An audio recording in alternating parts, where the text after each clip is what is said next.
Hello, teachers! Welcome to Professional Education Coaching session number 6. And if you are new to my channel, I am Teacher Zaz. At kagaya ng mga ginagawa ko sa aking previous coaching sessions dito sa YouTube, nagbibigay ako lagi ng mga tips and also techniques on how you can ace a particular component, Prof Ed man yan, Gen Ed man yan, or LET in general. So ngayon, ang tip na ibibigay ko sa inyo on how you can ace or pass the licensure examination in general is that you really need to improve your reading skills, particularly your critical reading skills, teacher. Tandaan mo. Kasi on the day of the licensure exam, hindi ka makakaiwas sa mga mahabang passages or sa mga long questions. At ang sandata mo doon ay yung critical reading skills mo. So, kung isa kang teacher na hindi mahilig magbasa or sa tingin mo hindi ka masyadong tiwala doon sa critical reading skills mo, this is your sign to actually improve it.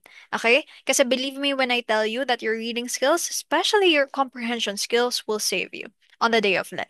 Okay po?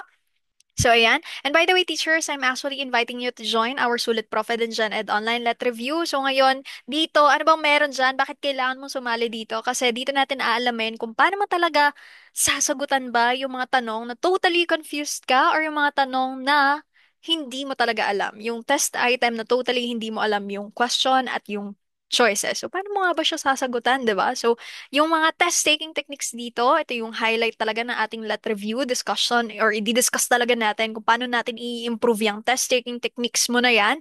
So, discuss natin yan at alamin natin yan para naman on the day of the licensure exam, maging confident ka na talagang papasa ka kasi even yung mga questions na confused ka or hindi mo nasagutan or hindi mo kayang sagutan at first, ay nasagutan mo on the day of let. Okay po?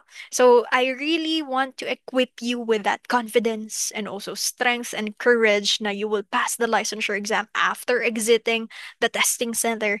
Kasi nga, you know, and you did something to a question that you really don't know. Unlike kapag tinulugan mo lang siya, 'di ba? Tapos sinukuan mo siya. So ano nang mangyayari? Mangangamba ka sa mga susunod na mga buwan habang naghihintay ng resulta. Pero if you know how to properly, 'di ba, attack questions, then join our Sulit Online Prophet and Gen Ed Online Let Review. Okay, dalawa pa yung online na sinabi ko. Basta online siya. Okay po? So you can just check the description box and the comment section for the link. Click nyo lang yon tapos madidiretso kayo doon sa mga inclusions niya. Follow the instructions there on how you can join. Okay po? So ayan siya. And again, instructions naman natin para dito sa coaching session na ito. Just answer the questions, 10 seconds will be given to you. Pero pwede mo namang i-pause halfway, di ba? Kung medyo nabibilisan ka ng konti dun sa 10 seconds. And you just really need to learn and also enjoy. At kung dati ka ng viewer ni Teacher Just, alam kong alam mo na lagi ko sinasabi that the licensure examination for teachers review season is not always about being tama or mali. Instead, it's being about tama or natuto. Kasi kapag iniisip mo na lagi ka na lang nagkakamali, kapag nagsasagot ka ng drills, madedemotivate ka, magdo-domino effect yan, tapos i-overthink mo na hindi ka papasa sa let. Okay? But let's have that growth mindset, that positivity, di ba? To change something and to become more motivated to learn during your licensure examination for teachers review season. Ano yung idea na yon? Ano yung konsepto na yon? Ano yung motivation na yon? It's you thinking about getting the correct answer or learning from a test item. Okay? Kasi if yun yung inaisip nyo, di ba, parang ang sarap mag-learn na parang di mo masyadong dinadown yung sarili mo. Pero on the day of let, di ba, syempre, dun ka na may existence or meron ka ng idea na tama or mali kasi you only have one shot. Tapos nun, if ever man na hindi, alam mo yun, pala rin, edi sa mga susunod na takes ulit. Tapos you will treat it as another shot. 'Di ba? So, again, it's about being tama. It's not only about being tama or mali during your letter review season, but it's about tama or natuto. So, let's have that growth mindset. Okay? Para mas lalo tayong motivated to learn.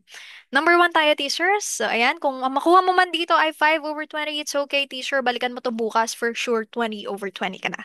Okay? Number one, the following are the three principal elements that make the teaching and learning possible, but not to include, o baka naman ma-overlook pa ito, teacher, at magkamali pa, super basic na ito. 10 seconds, go.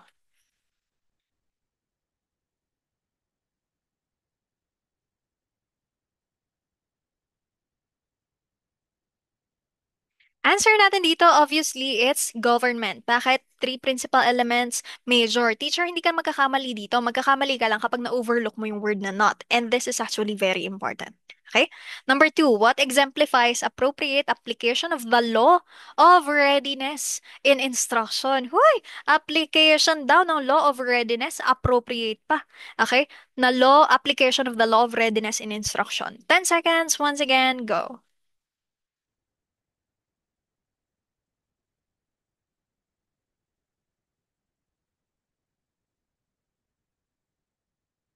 Our answer here is again, bago ko pala i-reveal yung answer, teacher, paki-comment naman sa comment section kung kanino kayang theory ito or kanino kayang konsepto ito, tong law of readiness. Kaninong concept siya? Sinong theorist in Prof. Ed kaya ito? O, paki-comment nga po. So, test natin yan. Tingnan natin kung naaalala mo pa kung sino siya. Ngayon, pag di mo pa siya naaalala, tingnan mo yung comment section. Baka may mga nakapag-comment na dyan kung sino yan. Eh, di kilala mo na siya.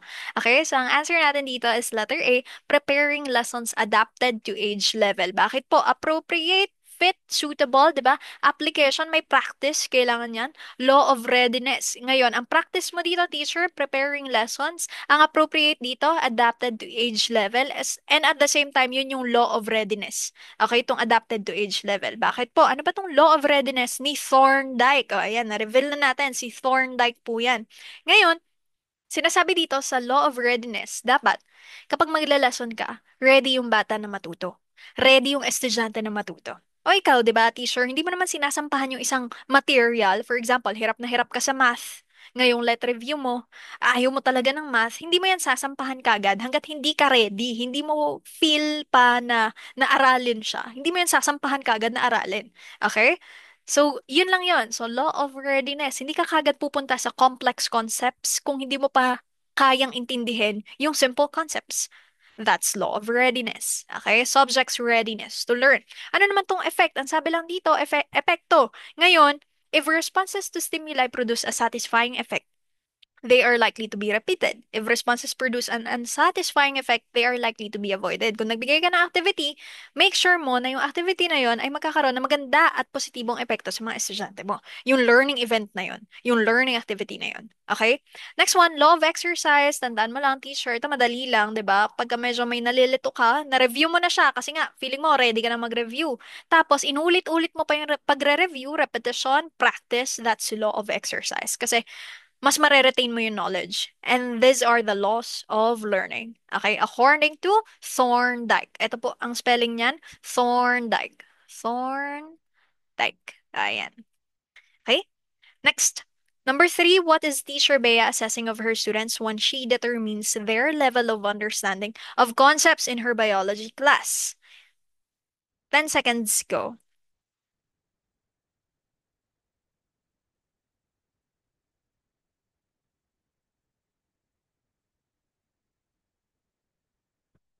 Uy, teacher, huwag kang mag-overthink ha. Huwag kang mag-overthink sa question na ito. Kasi ang sinasabi lang dyan, level of understanding. Kasi if you know the logic of this question, it talks about Bloom's taxonomy. Look at A, B, C, D.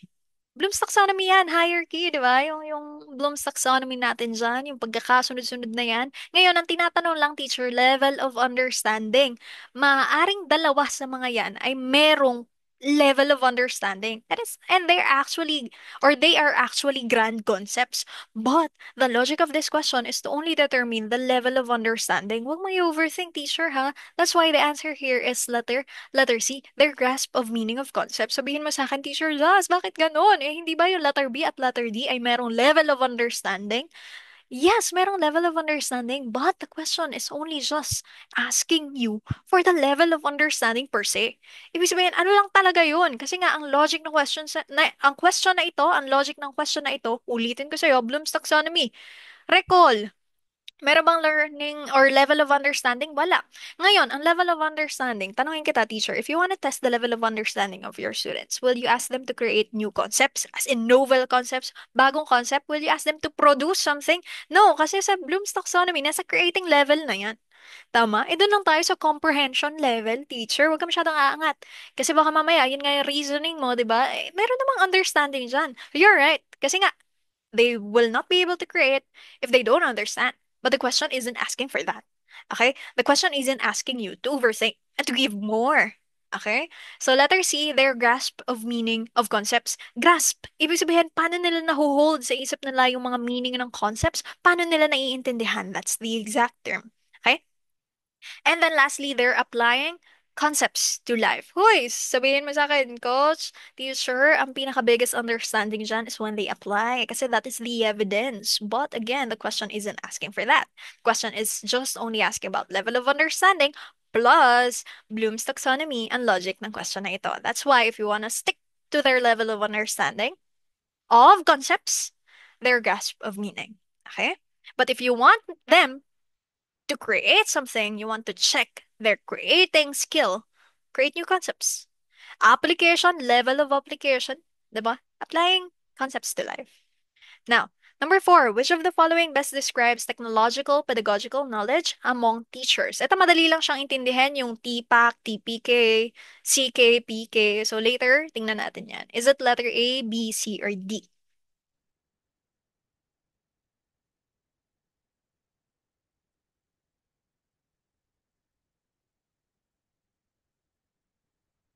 PPK, even if you're not familiar with the term, you can answer this one. Technological pedagogical knowledge.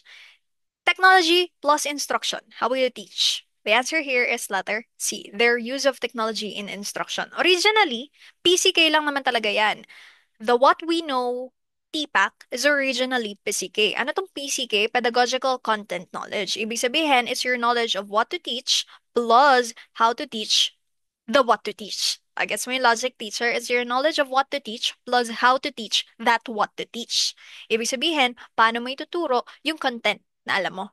Okay? Yung content na kailangan. Kapag pedagogical knowledge, PK, ito ay isa sa bumubuo sa PCK.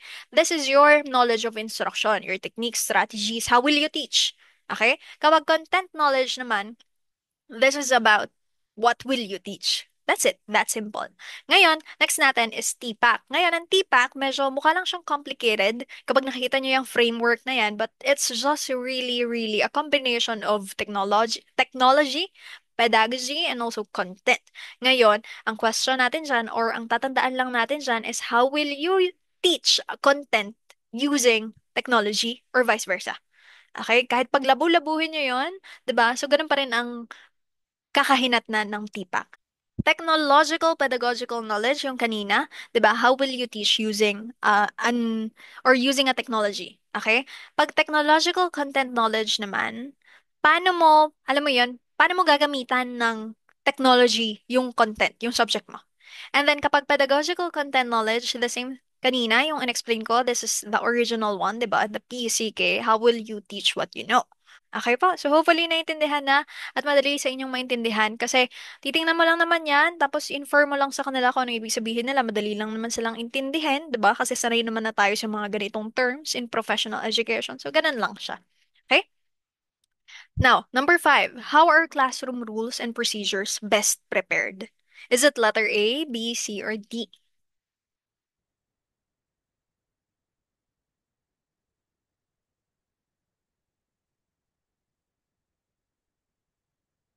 Sabi dito, best prepared classroom rules and procedures. Of course, you can prepare this one if and only if this is in consultation or partnership with the students.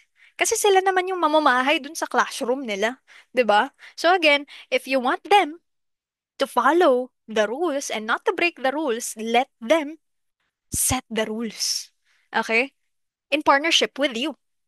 Okay? Or you setting the rules and then you will ask yourself or your students rather to share the rules that they want in the classroom. So para naman mahiya-hiya naman sila na i-violate ang kanilang rule kasi sila naman nag-set nun eh, right? So ganun siya. Okay? Six, which of the following will most likely help students internalize classroom rules? 10 seconds again, go.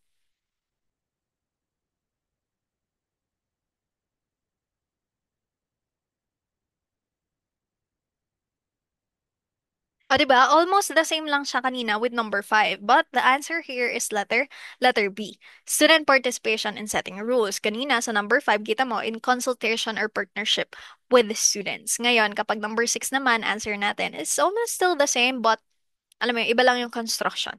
Student participation in setting rules. Kasi may internalize lang nila yan, maintindihan lang nila yan, at magagawa lang nila yan if they feel like they are, alam mo yun, or if they feel like they belong. And if they really participated in setting rules. Yun nga, yung sinabi ko sa kanina, mahihiya silang i-violate yung rule kasi nga sila yung gumawa. Tama?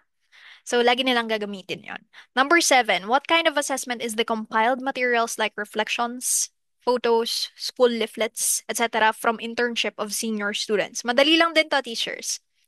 Especially if you had internship.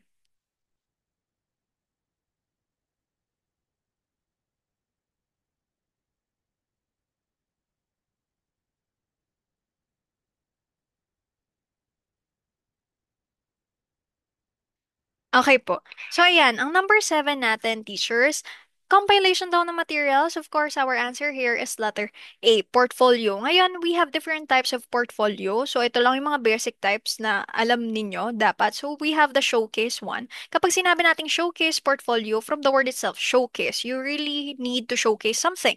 At ano yun? Of course, yung mga best work mo.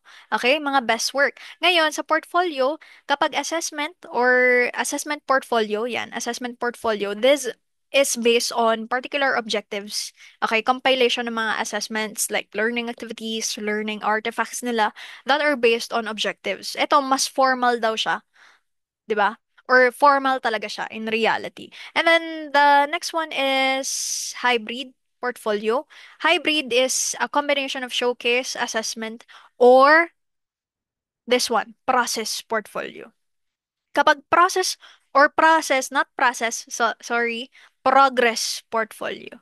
Ayan, progress portfolio. It's a combination, yung hybrid combination siya ng showcase, assessment, or progress, or any of the three. Okay, kapag progress portfolio, ito, ang showcase kasi, best portfolio, ang progress, development. Okay, so makikita mo dyan, for example, yung handwriting ng estudyante. 'Di ba? So, from hindi sila marunong magsulat, tapos sa mga journals nila or sa mga writings nila na marunong na silang magsulat ng handwriting, progress, development. Okay?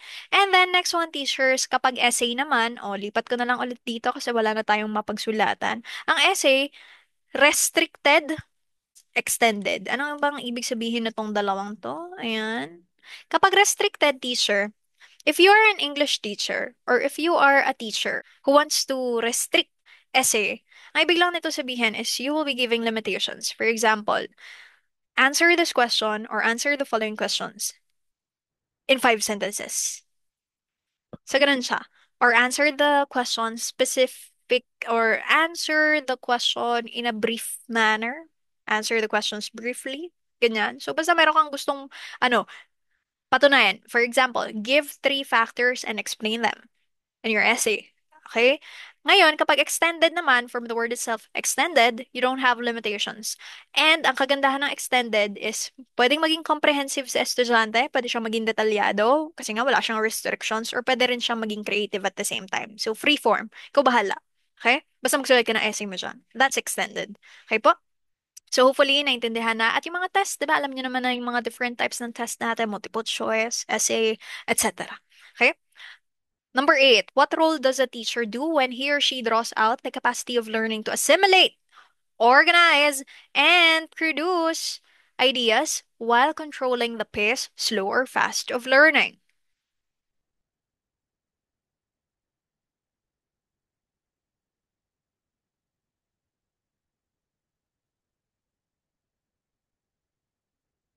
Teacher, dito po, if you are still allowing your students to assimilate, organize, and produce ideas, okay, kita mo pa lang dyan, oh, wag mo na sanang piliin yung mga teacher-centered na mga ganap dyan. For example, lecturer.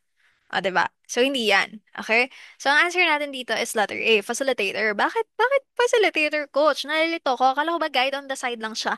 Yes, teacher, exactly. Guide on the side ang facilitator. That's why you can control the pace, slow or, or fast of learning. Hindi naman ibig sabihin kapag facilitator ka, hayaan mo lang yung mga estudyante, di ba? Kapag ka nagfa-facilitate ka ng isang event, may control ka pa rin. Ikaw pa rin yung may hawak ng buong program.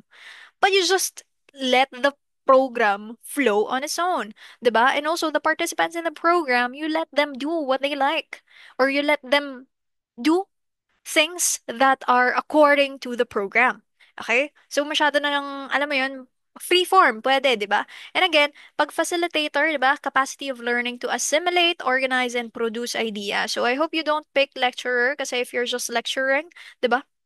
For example, sa mga ganito, sa letter review, we're not actually trying to scan or we're not actually asking you to produce ideas. Kasi nga, we are lecturing here. So, you're here to learn and to listen, but not to produce ideas na parang maggagawa ka pa ng essay dyan. No, no. Hindi po ganun, okay? Kaya ang sagot natin dito is facilitator. Ngayon, bakit hindi letter C? Bakit hindi letter D? Kasi ang letter A, facilitator talaga, guide on the side, and this is exactly the meaning, facilitator. So, ganito yan. May control ka ng pace. You are the guide on the side. You control the pace. Okay? You control the whole program. But what's inside the program, 'di ba? Hinahayaan mo yung mga tao na, alam mo yan, mag-participate, kung ano-anong gawin. Basta, make sure lang na appropriate pa rin sa program. Okay? Capacity of learning. Next. Number 9. Which of the following questions must be considered in evaluating? In evaluating originality in essay or research writing.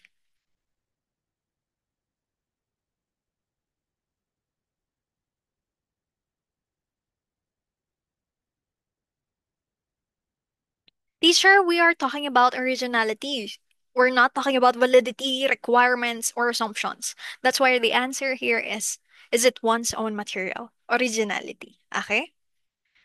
Number 10. How can the schools effectively adopt protection of Mother Earth along sustainable development of the United Nations?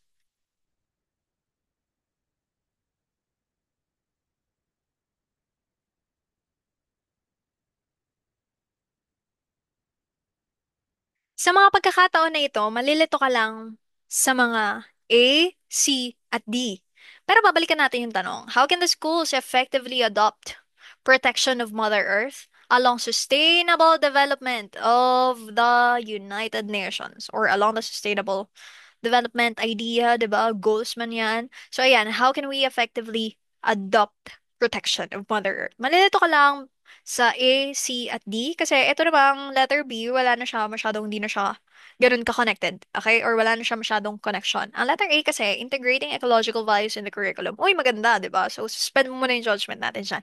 Introducing gardening as a school subject. But the question is, teacher, tanong ko sa'yo, gardening lang ba ang only way natin to protect Mother Earth? How about other ways? Oh, isipin mo na ha kung letter C sagot mo. Medyo isipin mo na yon. Okay? Letter D. Kung letter D naman ang sagot mo, teacher, contributing plants for the school grounds. The question, still the same. Are plants the only, alam mo yon, mga bagay or mga living organisms na kailangan natin to protect the Mother Earth? They are too particular. Letter C at letter D. Gardening and plants. Plus, kapag ikaw ay nag-introduce ng gardening as a school subject, how can you ascertain na makaka-adapt talaga tayo ng protection ng Mother Earth? If you contribute plants for the school grounds, how can you ascertain na hindi talaga sila mawawala in the long run? Lalo na ngayon na nagkakahirapan na tayo when it comes to space in schools, especially public schools. Kasi dumadami na yung mga estudyante natin. So how can we ascertain that? How can we assure and also ensure that one? Okay, that's why the answer here, the best answer here is letter A. Integrating ecological values in the curriculum. Maaari mo akong tanungin, Teacher Jazz, bakit yan yung answer natin? Eh, hindi naman siya active. Wala namang ginagawa yung mga bata dyan. Hindi kagaya ng gardening. Yung mga teachers, introduce nila yan. Tapos yung mga estudyante, mag-contribute sila ng plants for the school grounds.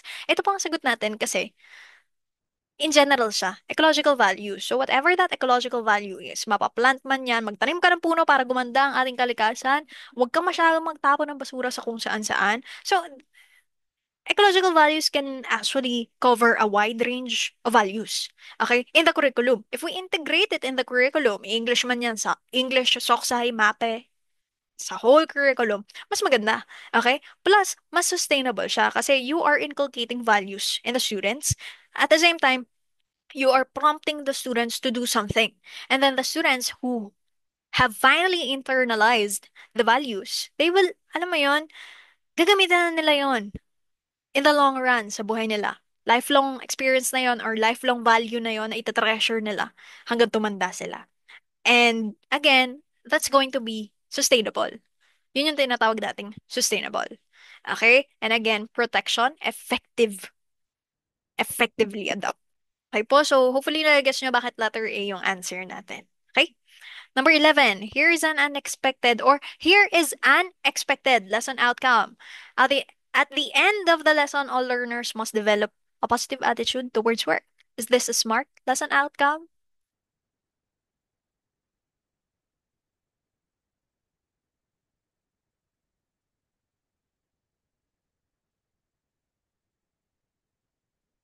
Ito pong number 11 is not a smart lesson outcome. Bakit po? Ano pong violation niya? Kasi at the end of the lesson, all learners must develop a positive attitude. The question is, how will you measure positive attitude towards work? Okay? Meaning, it is not specific, it is not measurable kasi ang positive attitude is actually a very, very abstract na idea. It is not something concrete that we can specifically point out and that we can measure. Okay? So when we are trying to set smart lesson outcomes or smart objectives, 'di ba? It should be specific, measurable, attainable or achievable, realistic or relevant and time-bound. Okay? So ayan. So again, dapat specific, measurable, attainable man yan, achievable man yan, realistic yan, and also time-bound. Okay po? Next. Eto naman tayo. So, medyo quick break lang tayo. Alam kong medyo Gina na kayong pagsasagot. Pero this is just a quick reminder for you na kung medyo nahihirapan ka in your let review season at kung medyo, alam mo yun, nalulungkot ka na kasi feeling mo hindi ka papasa or nangangamba ka, just cast all your anxieties on him because he cares for you. Just a quick reminder. Okay po? So, ayan. Proceed na ulit tayo. Just a quick breathe lang yon or quick na paghinga lang. Okay? 12. Which of the following can best advance leadership skills among students? Ang sabi dito, leadership skills. How can we nurture and advance, improve leadership skills?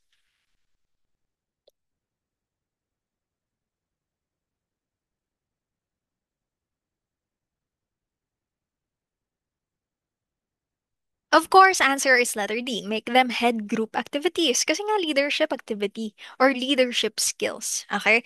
We can't make a leader from just by advising them to follow group rules, giving them regular advising, 'di ba? Or refrain from calling them for station. So leadership skills, ma-nurture lang natin 'yan if we have or if we give the students the room to become a leader or if we try to empower the students. Next, on Tolman's purposive behaviorism theory, how can teachers be purposive and goal-directed in teaching?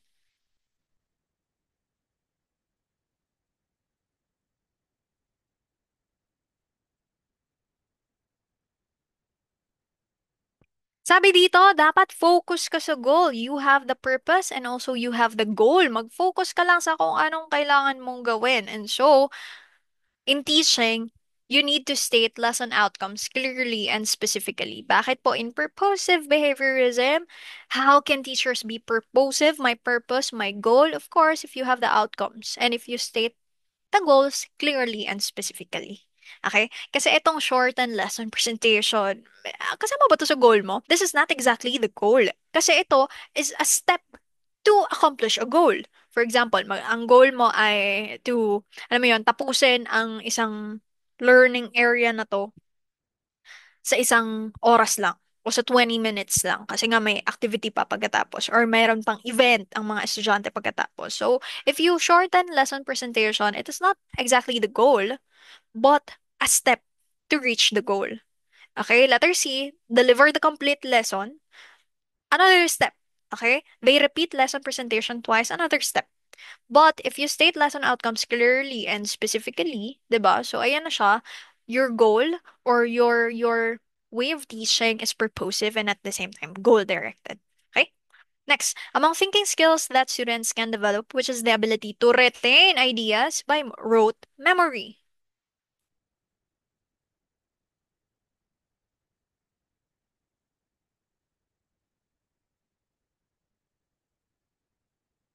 Super dali na talagang kailangan mong i-master in general education. This is letter B, remembering. Okay? 15 tayo, teachers. A teacher is a trustee of the cultural and educational heritage of the nation and is under obligation to transmit to learners such heritage, which practice makes the teacher fulfill such obligation.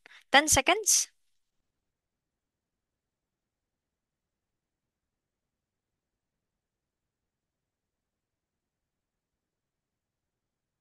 Nakita mo na kagad, merong cultural, okay? Meron pang educational heritage of the nation. So, humanap ka dyan ng something related to history, to culture, to tradition, to customs. And that is letter B. Okay? Next, 16. Which of the following is a routine procedure in class? Room management.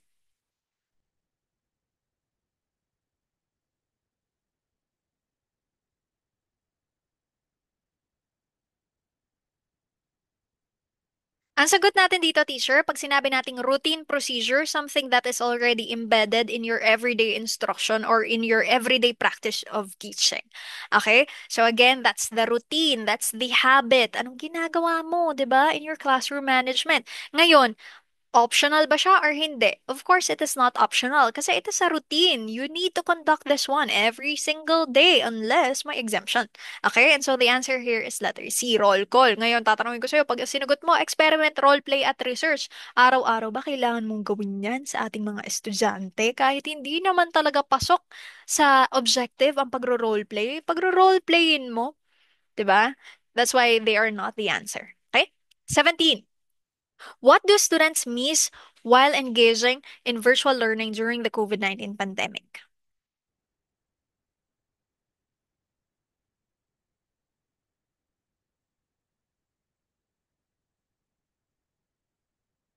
Of course, you miss here, teacher, kung if ever hindi ka naging estudyante during the COVID-19 pandemic, or if you were not a teacher in the COVID-19 pandemic, ang na-miss ng estudyante, di ba, is of course face-to-face learning because of GCQ, ECQ, lockdown, di ba, yung akala natin na 2 weeks lang or 2 days lang, naging 2 years na lockdown. So, sobrang grabe yung nangyari in COVID-19, in the COVID-19 pandemic era.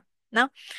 18. What is the learning paradigm involved in school physical exercise drills before entering classroom? Ano kaya yung learning paradigm? Ano yung concept na yon? Saan siya nagre-revolve? Okay? Kapag pinag-physical exercise drills muna natin yung mga estudyante, drills before entering classroom.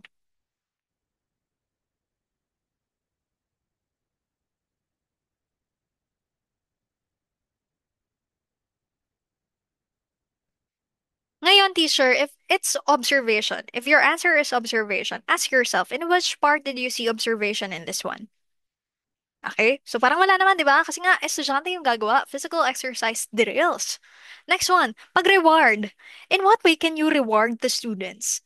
Or can you really reward students physical exercise drills early in the morning before entering classrooms?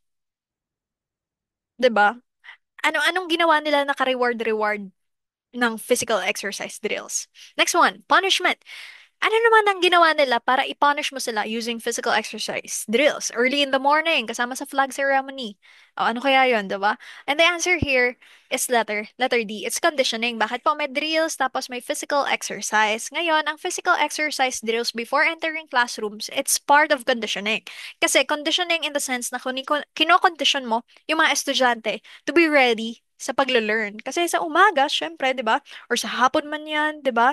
Bago magsimula yung klase, antok-antok pa yung mga yan eh. Hindi pa talaga sila okay na talagang attentive. Ngayon, magiging attentive lang sila if may physical exercise drills before entering classroom. So, motivate sila, gaganda yung mood nila, di ba? That's why it's conditioning. You are conditioning them for learning. Okay? And the next one, 19, which is a characteristic of a flipped classroom. 10 seconds, go.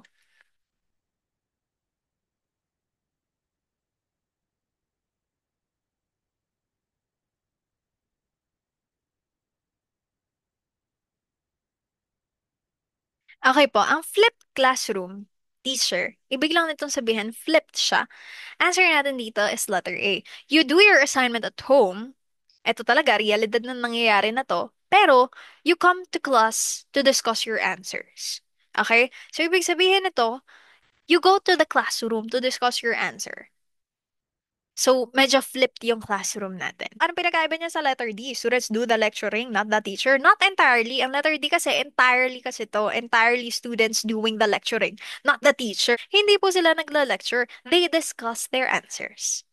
But they are not lecturing. Kapag lecturing kasi, oh, tinuturuan ko kayo. But if I discuss my answer, 'di ba, in a flipped classroom, I share my answer. They are both different concepts. Okay? So again, kapag students do the lecturing, not the teacher, they are already assuming the role of the teacher. And what will the teacher do? 'Di ba? Kung yung letter D, sagot mo. Yun yung pinagkaiba ng letter A at ng letter D. Ang letter A kasi, you do the assignment at home and then you come to class to discuss your answer. Meaning, may role pa rin si teacher dyan kasi nga you're just discussing your answer and the teacher can still become a facilitator of instruction. Okay po? That is flipped classroom. Okay? 20. How is periodic reporting of student grades useful? Is it letter A, B, C, or D?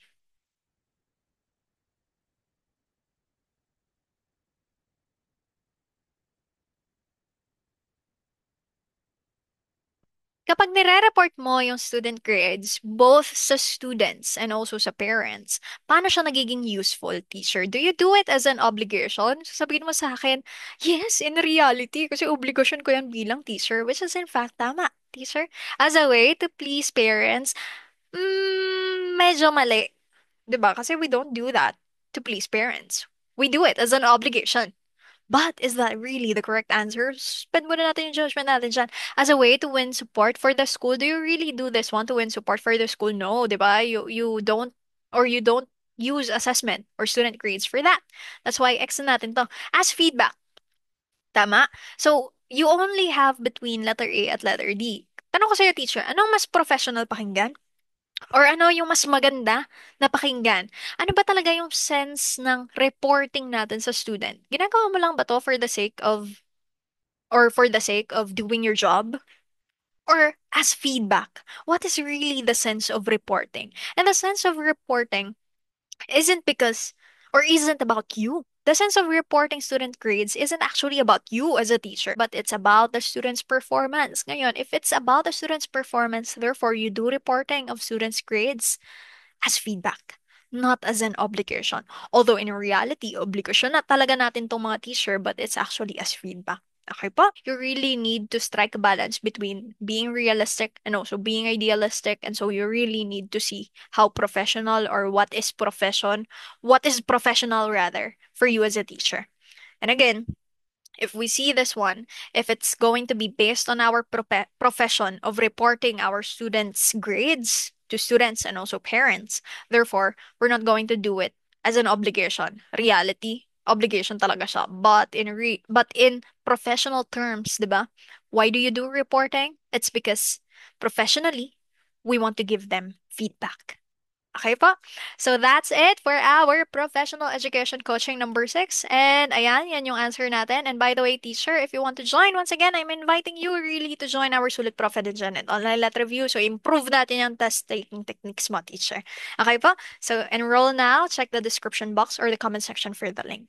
And lastly, lagi itong sinasabi, lagi itong ending slide, do something today that your future self will thank you for.